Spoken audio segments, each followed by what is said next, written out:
السلام علیکم ورحمۃ اللہ وبرکاتہ۔ کیسے ہیں آپ سب؟ امید کرتی ہوں بالکل ٹھیک ہوں گے، بالکل خیریت سے ہوں گے۔ اللہ پاک آپ کو ہمیشہ ہنستا رکھے، مسکراتا رکھے، آپ کی عمر میں، آپ کے علم میں، آپ کے عمل میں اللہ تعالیٰ ڈھیر ساری برکتیں دے، آپ کو دو جہاں کی تمام خوشیاں نصیب کرے۔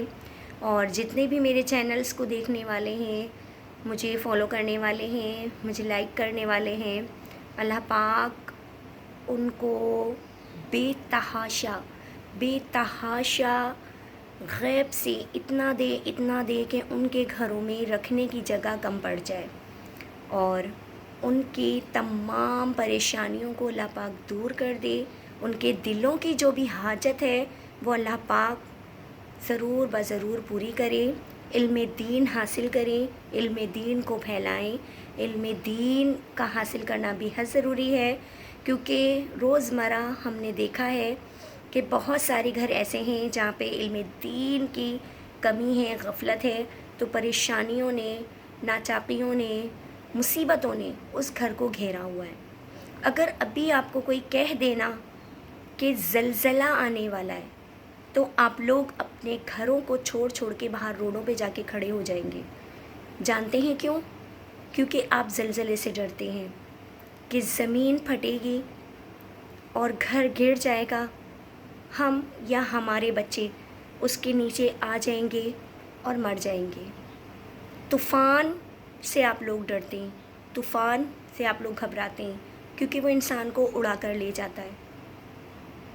پانی سے آپ لوگ ڈرتے ہیں کیونکہ وہ بہا کر لے جاتا ہے، لیکن ہمارے اپنے دلوں کے اندر اس رب العزت کا کوئی ڈر، کوئی خوف نہیں ہے، کوئی بھی ڈر نہیں ہے۔ گناہ پہ گناہ کیے جا رہے ہیں، غلطیوں پہ غلطیاں کیے جا رہے ہیں، بجائے معافی مانگنے کے دن دناتے پھرتے ہیں کہ کوئی مسئلہ نہیں ہے، آج نماز چھوڑ دی، کوئی بات نہیں، کل پڑھ لیں گے۔ آج نماز کی قضا ہو گئی، کوئی بات نہیں ہے، کوئی بڑی بات نہیں ہے، کل پڑھ لیں گے۔ ارے غفلت کی نیند سونے والوں، بیدار ہو جاؤ، سوچو اس بات کو۔ زندگی کی سانسوں کا کوئی بھروسہ نہیں ہے۔ آپ کی یہ زندگی اس رب کریم کے ایک اشارے پر ختم کر دی جائے گی، تو کس منہ سے اپنے رب کی بارگاہ میں جائیں گے؟ کس منہ سے رب کی بارگاہ میں جائیں گے؟ سوتے رہتے ہیں، سوتے رہتے ہیں، فجر کی نماز کا ٹائم نکل گیا، خیال ہی نہیں ہے کہ فجر کی نماز پڑھنی تھی۔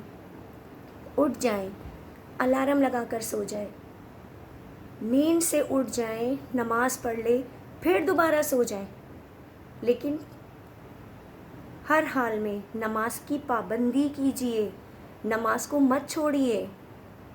خدا کا قہر نازل ہو اور اس کی سخت پکڑ ہو جائے، اس سے پہلے توبہ کر لیجئے۔ توبہ کا در ہر وقت کھلا ہے، آپ توبہ کر کے تو دیکھیں، وہ رب کریم 70 ماؤں سے زیادہ رحم کرنے والا ہے، وہ معاف کرے گا۔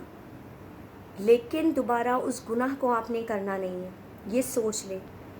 اللہ تعالیٰ یہ کہتا ہے، تیرے گناہ اگر سمندر کے جھاگ کے بھی برابر ہوں گے نا، اور تو سچے دل سے توبہ کرے گا، تو میں تیری توبہ کو قبول کروں گا۔ توبہ کیجئے، نمازوں کی پابندی کیجئے، اپنے گھر والوں کو، خود بھی، آپ بھی علم دین کو زیادہ سے زیادہ حاصل کرنے کی کوشش کیجئے۔ اپنے آپ کو اللہ کے قہر و غضب اور غصے سے بچا لیجئے۔ آپ کون ہوتے ہیں اس بات کو ماننے والے، اس بات کو سمجھنے والے کہ آج ہمارے پاس ٹائم نہیں تھا تو ہم نے نماز نہیں پڑھی؟ ارے آپ کو تو اس رب نے موقع نہیں دیا کہ آپ اس کے آگے سجدہ کر سکیں۔ آپ دیکھیں آپ سے کون سی ایسی غلطی ہو گئی، کون سی ایسی کوتاہی ہو گئی کہ اللہ تعالیٰ نے آپ سے سجدے کی لذت چھین لی۔ آپ یہ مت سوچیں کہ آپ بہت مصروف تھے، آپ نے نماز نہیں پڑھی، آپ نے معافی مانگ لی اللہ سے۔ آپ یہ مت سوچیں، آپ یہ سوچیں کہ اللہ پاک آپ کی کس بات سے ناراض ہے کہ جس کی وجہ سے اس نے آپ کا سجدہ آپ سے چھین لیا۔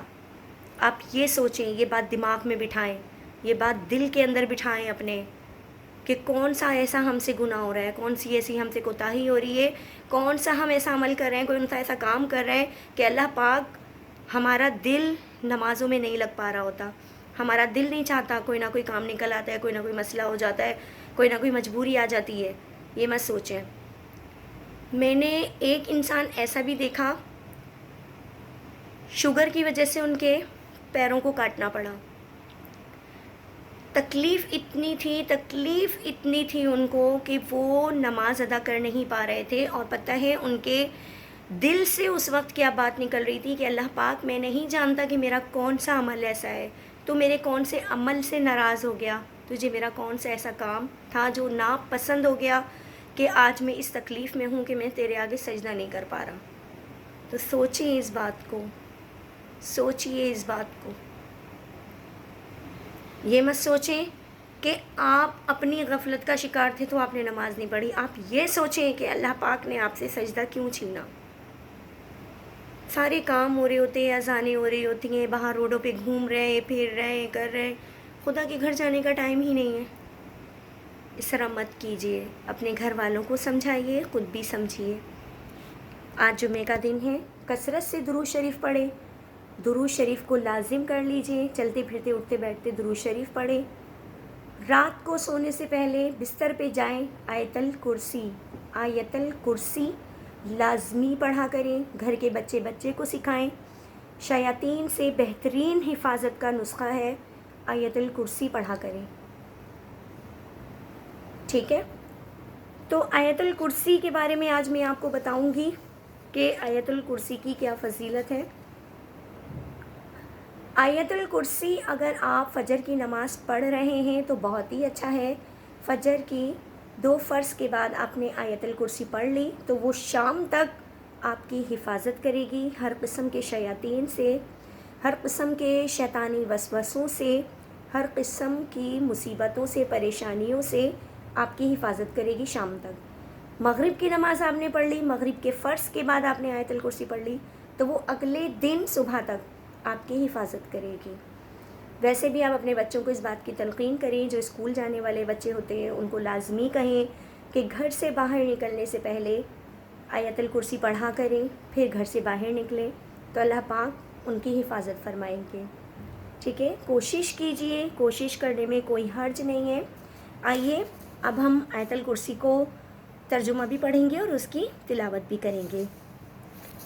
انشاءاللہ جو کچھ بھی پڑھیں گے اللہ پاک وہ ہماری سمجھ میں آئے اور ہم آگے جو بھی ہم اچھا سیکھیں گے آگے پھیلانے والے بھی بنیں، اور کوشش کریں کہ ہمیں سب کچھ اچھا ہی ہمارے ساتھ ہو اور ہم اچھا ہی بتا سکیں.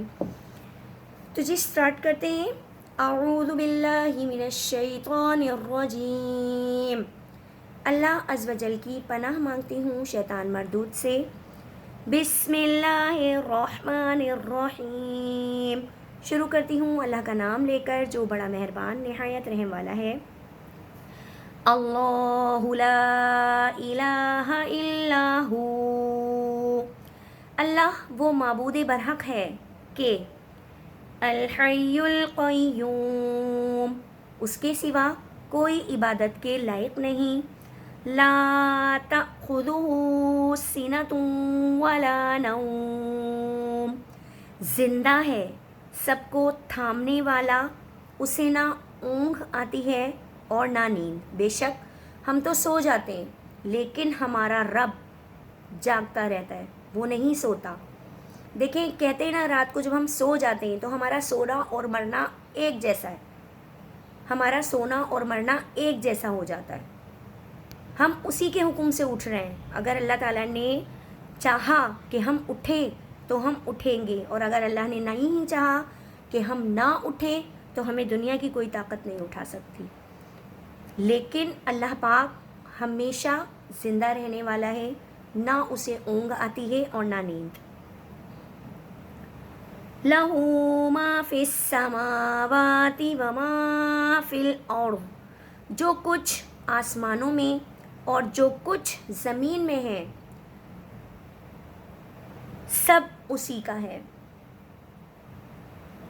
من ذا الذی یشفع عنده الا بإذنہ کون ہے کہ اس کی اجازت کے بغیر اس سے کسی کی سفارش کر سکے. بالکل بے شک کوئی بھی ایسا نہیں ہے. اللہ تعالیٰ نے جو طے کر دیا وہ کر دیا. اللہ تعالیٰ سے بڑا، برتری والا، بزرگی والا کوئی بھی نہیں ہے. ہم اس کو کہہ ہی نہیں سکتے، کوئی بھی جا کے اس کی سفارش نہیں کر سکتا کہ آپ نعوذ باللہ آپ غلط کہہ رہے ہو، یہ ٹھیک ہے وہ غلط ہے. ہم نہیں کہہ سکتے کیونکہ وہ ساری دنیا کا بادشاہ ہے. یعلم ما بین ایدیہم وما خلفہم. جو کچھ لوگوں کے روبرو ہو رہا ہے اور جو کچھ ان کے پیچھے ہو چکا ہے سب اسے معلوم ہے. وَلَا يُحِيطُونَ بِشَيْءٍ مِّنْ عِلْمِهِ إِلَّا بِمَا شَاءَ. اور لوگ اس کی معلومات میں سے کسی چیز پر دسترس حاصل نہیں کر سکتے. ہاں جس قدر وہ چاہتا ہے اس قدر معلوم کرا دیتا ہے. بے شک وہی بات آ گئی کہ ہم جو کچھ کرنے والے ہیں، جو کچھ کر رہے ہیں، جو کچھ ہمارے ساتھ ہونے والا ہے، ان سب باتوں کا علم صرف میرے رب کو ہے اور کسی کو نہیں.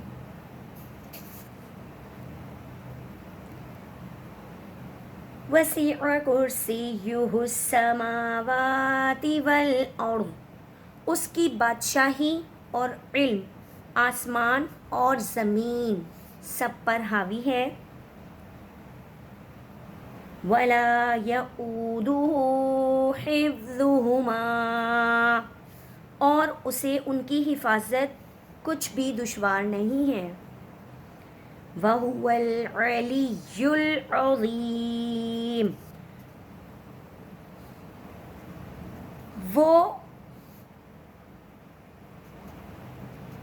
بڑا ہی رتبہ ہے، وہ بڑا عالی رتبہ ہے اور جلیل القدر ہے. بے شک میرا اللہ سب پر